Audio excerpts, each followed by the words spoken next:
Bonjour papa. Bonjour. Ah, Tozawa. Ah, Tozawa, ville de Likasi. Ça fait bien la mairie de la ville de Likasi. Même la ville de Likasi, tout le monde a tendance à la ville de Likasi, ça venir, ça propre, ça longo, brigade d'assainissement, ça sala musala yango, kitoko penza. Même maire de la ville Beto. Autres gens ont travaillé côté brigade d'assainissement dans la ville de Likasi. Ils ont travaillé kitoko penza. Bon, toi, la richesse, il y a Likasi parce que dans Lubumbashi, il y a des minéraux. Bon, la Likasi, il y a vraiment une richesse. Dans Likasi, il y a des minéraux. Après, bato belé baso kende na bilanga il faut nata oyo tozala nata ya saison pli il faut mbula ebeta po bato banda kosala bilanga soki bilanga bazosala ebele bamasango ozomonana bafufu bato bazolia na ndako nde richesse ya Likasi kaka banani bamatière entreprise oyo eza mingi te eza moke quand même entreprise ebele eza côté ya Kambo. Merci beaucoup mama. Jambo sana. Sema. Hapa na Likasi wanafanya usafi mzuri sana kwa kukumese Kapandwe. Tunashikia furaha sana kwa sababu hapa tunafanya bilanga ni kulima minji na mashu de shini me tunashikia paka mubaya njo mvula ipike me tukunaomba paka Mungu mweza yote atupacheko tu mvula tulime mashamba vyakula vikwe vya mingi. Bonjour papa. Bonjour, merci. Awa Tozawa, nous sommes où? Nous sommes à Likasi, la province du Haut-Katanga, précisément dans la ville de Likasi.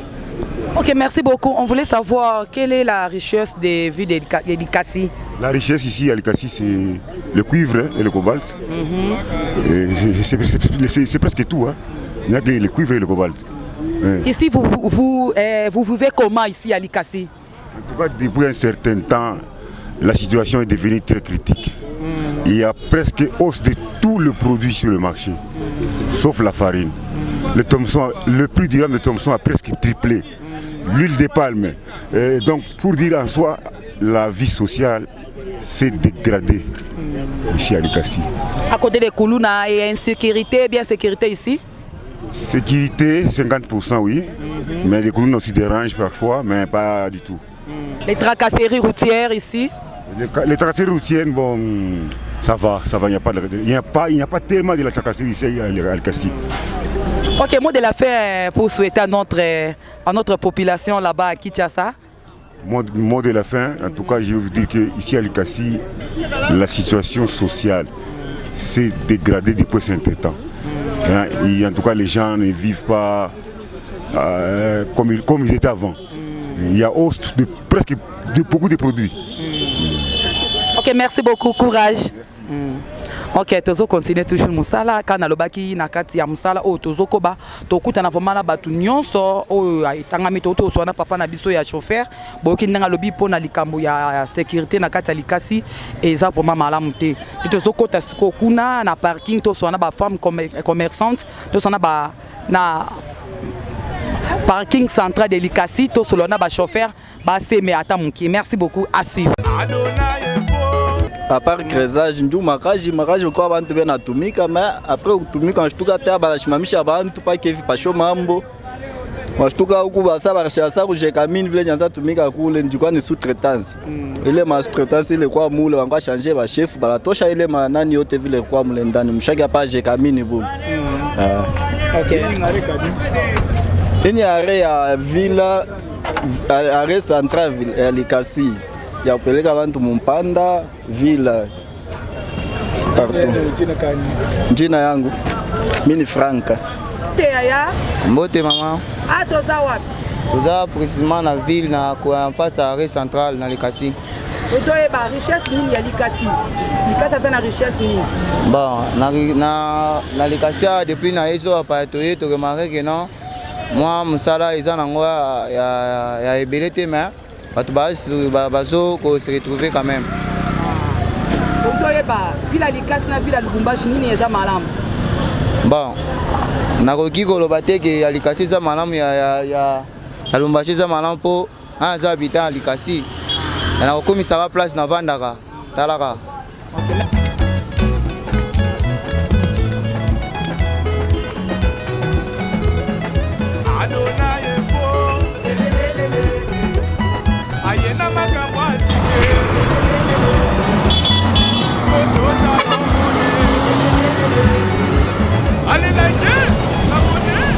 Ok, ngai naza na ville de Likasi. Awa tozana rond-point côté de la gare centrale de la ville de Likasi. Tango tozotala kuna tozomona parc oyo tozoloba parc ya kala oyo Mobutu bandaki ko proposer très bien. Awa tozoloba awa parc ndiyo parc yango wana bantu bazotambola bato mosusu basali babongisi batie place moko ya bantu soki otambule makasi eza place ya kopema opemi otali na parc kuna ozomona mituka ozokita na nsima nyonso wana eza kaka banzete zete eza place moko polele malili eza ya bien makasi soki okomi wana otambule makasi okomi olingi opema okende na part okukuta place ya kofanda ofandi opemi. Après awa rond-point oza rond-point ya nani ya ville de Likasi awa ba rond-point eza ebele oyo avenue kombo ya ba avenue eza mingi na Likasi quand même na ville ya Likasi eza première ville de la province du Haut-Katanga. Première ville de la province du Haut-Katanga bozo mwana ba mituka ya Mulikapa nde azosala bis munene transport munene ya ville de Likasi. Mukapa aza congolais katange ndiye nde azosala transport munene awo na province de Lubumbashi. Oui, ye nde azosala commerçant munene pona ba transport Mulikapa. Après azosala ba station carburant azoteka ba carburant azosalisa province makasi. Aza député te aza membre na association de la FEC nationale congolaise Mulikapa. Ya FEC provinciale membre de la FEC provinciale du Haut-Katanga. Ok, tokita nano.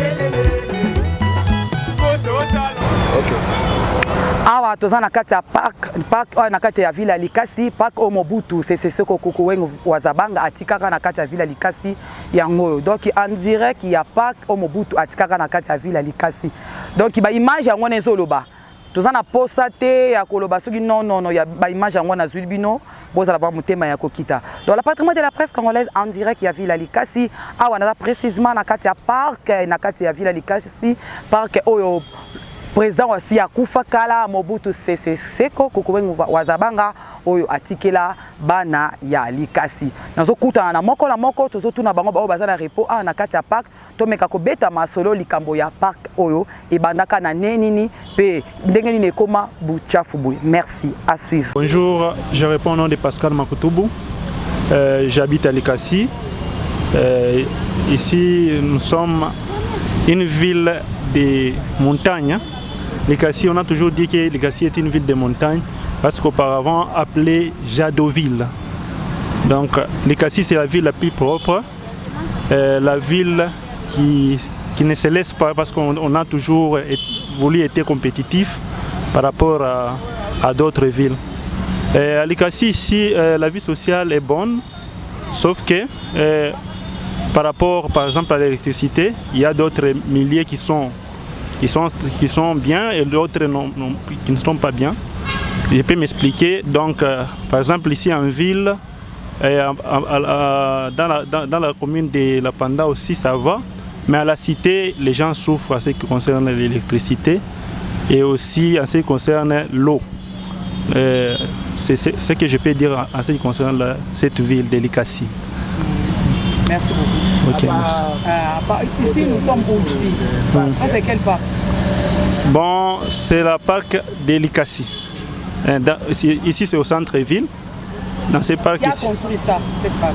Bon, je ne peux pas mentir, je ne sais pas. Je pense que c'est depuis l'époque coloniale hein, que ce parc existe. C'est ça. Okay, merci. Jina niko Francis. Masomo mimi nafunda ni pamedi potier. Muvile na Likasi. Vile yetu ya Likasi. Sema vila kaje. Kala muko mouvement kani. Tunavivraka tu bien, tunekala bien. Mambo ni mambo ya makonfirmai ya makashine vile vyote vile. Na makonfirma. Banjile balabala ya nani Likasi yote kumuzuri. Iku ya bien yote mabalabala. Tuseme wapashi kani hapo shikani. Hapa ni shekala ni pa Mupar, ndio hapa ni shekala. Ile balifanya nani alifanya hii bintu alifanya. Huyo alifanya bintu. Mabichi sukari yetu.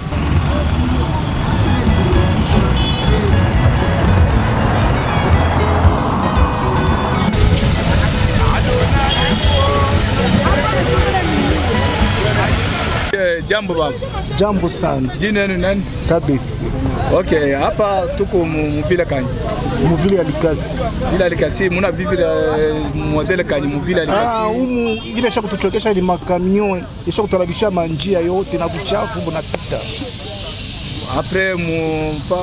Apres njia kuko mambo ngine. Batutengenezee tu manjia na mabuchafu batafuti solution ya mamiotoka yaanze kutosha buchafu. Hata mkazi munatumika mambo ya mkanda. Kaji hakuna problem. Mambo shito na reali buchafu na manjia basha kutwalabishia. Asante sana.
Mai iku ya nguvu sana na moto, mai na moto, masomo. Mai. Makuta inako crise iku ya nguvu crise. Lantima. Sana baba. Umu tuku muvila kani? Mulikasi. Ndio. Mulikasi vika nino na pikadara mulikasi muna vika mulikasi. Baba paka crise, mai, moto, mateso sana, masomo, mabalabala ya kufua. Antuka Likasi mabalabala kuna namuna. Kama unatembea murutu Mpanda, unaenda pa stade pa Dako, hakuna namuna. Mabalabala nesha kufwa yote hakuna namuna. Tukunangaika sana. Minezi kutoka, minenda kukombola bintu musite. Pa kusema nifika mumuvili, minezi kufanya hata 1 heure du temps munjajwa kufika hapo. Hakuna namuna mabalabala. Hii soko kani? Nsoko ya muvili. Centre ville ndio. Tunataka para centre ville. Marché ya centre ville. Papa. Mbote mère. Toza wapi? Tona Jado Likasi.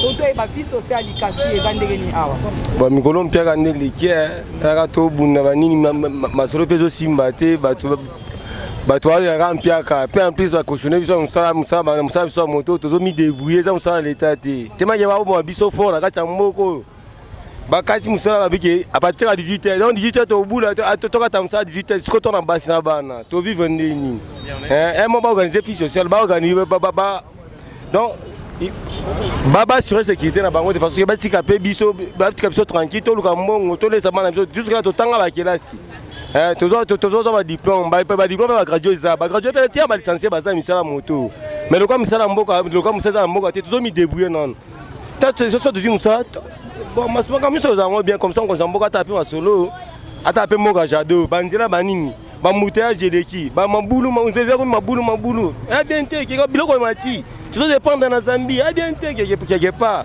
bon zamboka ta biso makambo ça biso bien non mon babalabala au mochitu muna tembea tunaweza kutembea je na filme buchafu mais si ba transporter tunaweza kufanya je si bakabeba tuko na beba hapa vya kweli tunashika sema vya kweli bila filme buchafu bon mwisho kifike vya kweli tupapote tena tunachotaura kapata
Mbote mere. Toza wapi? Toza na Likasi. Ba richesse ya Likasi ezali. Richesse ya Likasi eza na ressources minier. Ya kwanza ni minere njo ile bantu ba mingi bene de ranchir bena patako ma carrière par après na kurima. Njo ya kwanza. Mais mala pili Mulikasi richesse njo ile inabakia ni paka minere me bantu abana na kaji. Bantu abana na kaji apare ile minere ile bantu beko natumika mais par rapport ya ma paiement na ma salaire ile bena ripa bantu kiloko na kaji nyewe iko aionekane. Sasa par rapport ya njia ya Mulikasi shako alabika sana. Hamuna njia hata moya ya kuendea aina yako. Sasa ile manjia yote ilikuwa na priority ya kusema hata shiba mtoto anze kupata kwa hata kiloko aina yako. Manjia yenyewe aina yako. Kia pili trakaseri na pita Mulikasi. Tunafika na munivo ya shiba motar bene tukachia 18h. Sipozo tu kunatumika na moto. Unatumika na moto kusema busubuhi ni ya kuverse. Foke unafikisha kwa hata 20h, 21h unafunga kazi unapata moto. Hapa ni 18h just. Kama unapisha 18h just bena kufunga wanakutwanga michi na wewe unaregrete na seno ni mambo mengine. Ndio kile tunalomba kwa wakubwa mambo ya trakaseri. Betwache ko libre chiba motara tutumike ba mwiji aina ba motara bende na kutafuta ba mwiji bobe nanda na kuandama ba motara ma 18h 18h utaua nani 18h nani ataua nani ndio kile tunalomba insécurité inapita mulikasi mais banabeba ile insécurité banawekea pabicha ya motari kama inafika tu 18h wewe hauna kumlango benenda na kukuandama saa unaiba hata kintu kae mais bantu ba mingi beko mvili mwe motari anakuwa saa ndio iko expose ndio kile tunalomba mwe presse mtusaidie na kufikisha hii information bakubwa pour que imambo iishe tutumike ko tukumashiko ya mafete angalia mtu wote kuna tafuta paka akure atafute kwa uzie batoto manguo paka hii moto hii tunauzia batoto manguo tunalipa masomo tunalipa manyumba ya benyewe kama trakaseri inakuya yako mwinivo sasa tutebiishi je ndio kile tunalomba kwa baba gouverneur na baba maire de la ville Walikasi aeleve mesure hii anaweka ya 18h hatutaweza hii makazi ya 18h donc tunawaza ni trakaseri sana bango ba construire yango eza vraiment elengi biso toyebi te na kati ya capitale ya Kinshasa soki basalela biso monument toyebi te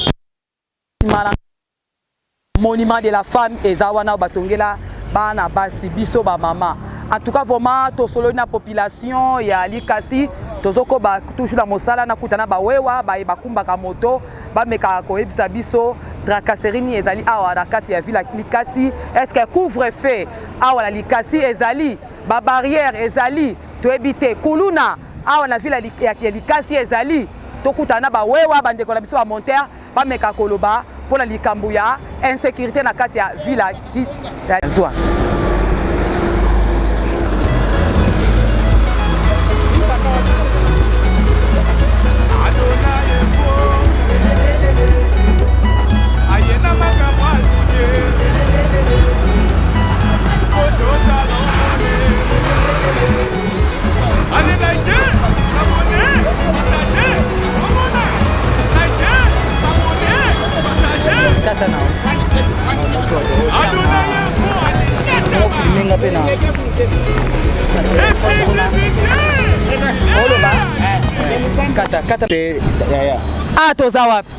Ici nous sommes à Likasi, nous sommes là, nous sommes devant le monument de la femme, avec le centre-ville de Likasi. Et ce qui se passe ici, c'est dit à la politique. Nous avons des sociétés, des usines qui exploitent le minerai de Likasi. Mais ce qui est bizarre est que le véhicule qui transporte le minerai, là communément appelé les OO, quand il passe dans des artères, ils détruisent les routes et l'État ne parvient pas à construire. Ça veut dire qu'on prend plus les minéraux, on détruit les routes et après, quand on détruit le piéton ou bien les gens qui restent à Likasi ne parviennent pas à circuler.